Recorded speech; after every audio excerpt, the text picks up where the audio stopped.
Whether or not you're new to budgeting, there are 8 common budgeting mistakes that you could be making that can totally tank your financial progress.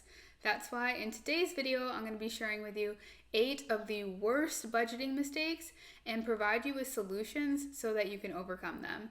So make sure you stick around to the very end because you won't want to miss a single one. Let's get into it. The first mistake is not having a budget at all. So this is super foundational, but you may be surprised to learn that recent studies report that only 32% of Americans budget. So step number 1 in getting better at budgeting is to actually have a budget. Some common reasons that hold people back from budgeting are that they feel that it takes too long, they don't want to track their expenses, or budgeting makes them feel bad about themselves and the state of their finances. Honestly, I can relate to some of these reasons, and they did hold me back in the past from starting to budget at all.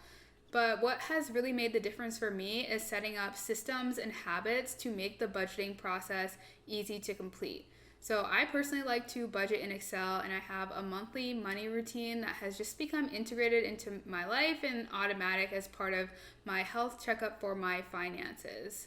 So budgeting doesn't have to be complicated, but you do need to get started. The next mistake is budgeting based off of your gross income numbers instead of your net income. As you're preparing your budget, you want to make sure that you're using your net income numbers, which is the amount of money that you receive after taxes and other payroll deductions have been taken off. The problem with using your gross income numbers to budget, which is your pre-tax figure, is that you'll end up accounting for more money than you'll actually have to work with for that month. So the easiest way to prevent this from happening and make sure that you're using the right numbers as you're setting up your budget is to either 1, download your pay stubs from your work, or 2, go to your bank's website and look at your account activity for the direct deposits. The next mistake is not tracking your expenses properly. So you want to be sure that the real numbers that you're entering into your budget spreadsheet accurately reflect the money that you spent for that expense. You don't want to enter numbers that aren't accurate because then you won't be able to evaluate the delta between your budget numbers and your actual numbers for spending. That delta between the budget and actual spending numbers is really vital to the budgeting process overall. This is because that difference between those two numbers tells you where you're spending too much and can help you see how you can cut back on your spending and where you can save money. But if you're not entering the numbers for your actual expenses properly, then it kind of defeats the entire purpose of budgeting because you really can't then properly evaluate your spending habits and where you can cut back.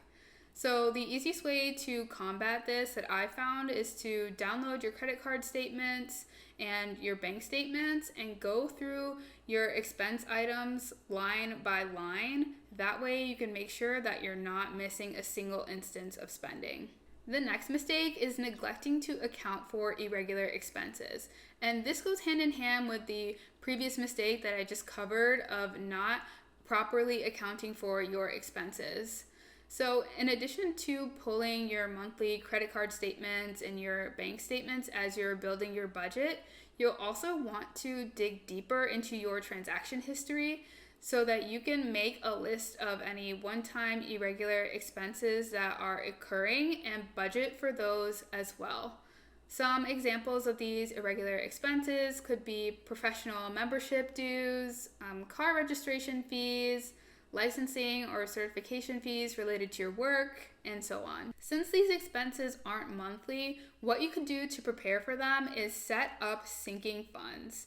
A sinking fund is money that you specifically set aside to cover a future expense, and you just add money to that account each month. That way, when it comes time to actually pay for your expense, you don't have to completely blow your budget because you already have the money sitting aside right there. And I would recommend keeping your sinking funds in an account totally separate from your other savings accounts.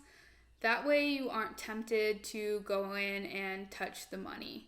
And as a bonus tip, Keep your sinking funds in a high yield savings account. That way you can take advantage of earning additional interest on your money throughout the year. You can click the link in the description box below for my video on the top 5 high yield savings accounts to grow your money in. A quick interruption here. If you're enjoying this video so far, go ahead and give it a thumbs up and make sure you subscribe to my YouTube channel because I upload personal finance content every week. The next mistake is being too rigid with your budgeting. If you've never budgeted before or you've realized that your spending is out of control, then it can be really easy to go overboard in trying to get yourself back on track financially, and you can end up creating a budget that is just way too strict and leaves you with no wiggle room, no room for fun money, or even like small treats here and there. The problem with this is that if you create an unrealistic budget, then you just won't be able to stick to it, and you'll end up getting discouraged and just quitting the entire budgeting process altogether. Instead, start off by just intentionally tracking your spending habits for a month so that you can get a good idea of your baseline spending.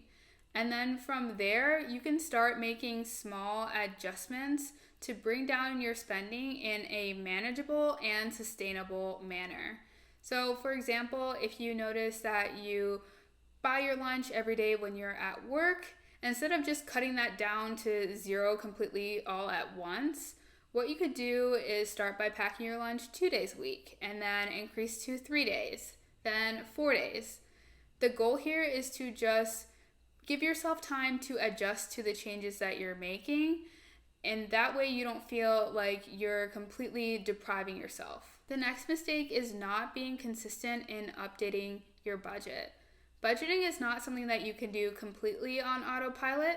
There is a required effort level on your part to make sure that things are going the way that they should be. To make this easier, I recommend choosing a budgeting method that you know that you can commit to. So what I mean by that is if you hate Excel and you can't see yourself sitting down periodically to manually update the Excel spreadsheet with your numbers, then choose a different method. There are budgeting apps like Mint, EveryDollar, and You Need a Budget, which may be better suited to your needs. And a great thing about those apps is that some of them can connect to your bank account, and that way they can automatically populate your transactions in your budget so you don't have to manually enter them.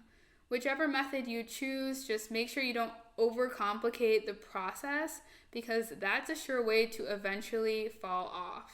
The next mistake is not setting savings goals. As a general rule of thumb, when starting a process, it really helps to have a clear picture of the end goal in mind.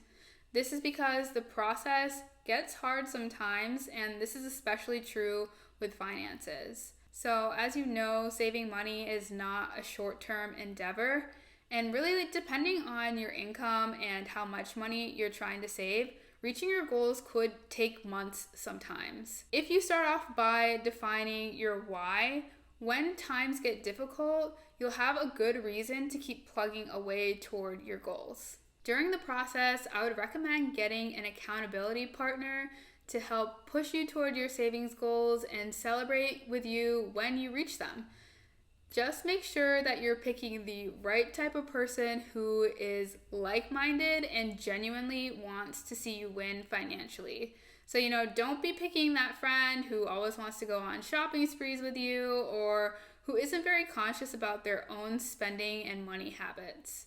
Having the right person on your team can really make a huge difference and give you that extra encouragement and push that you need to help you reach your financial goals. The next mistake is not having an emergency fund.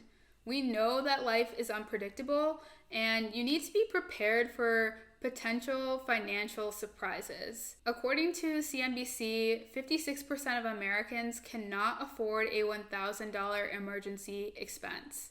This is a troubling statistic, and if you find yourself there right now, don't worry because you don't have to stay there forever. Experts generally recommend saving 3 to 6 months worth of expenses in an emergency fund.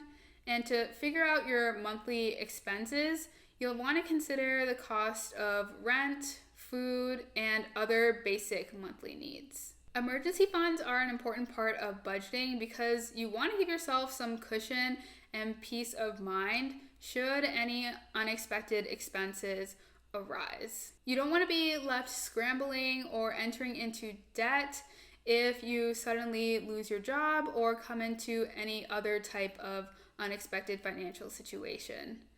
And saving 3 to 6 months of expenses can seem like a lot, but start by chipping away at it little by little each month. Also, commit to not touching your emergency fund at all unless it's truly an emergency situation. This is because you want to make sure that the money is actually there when you need it.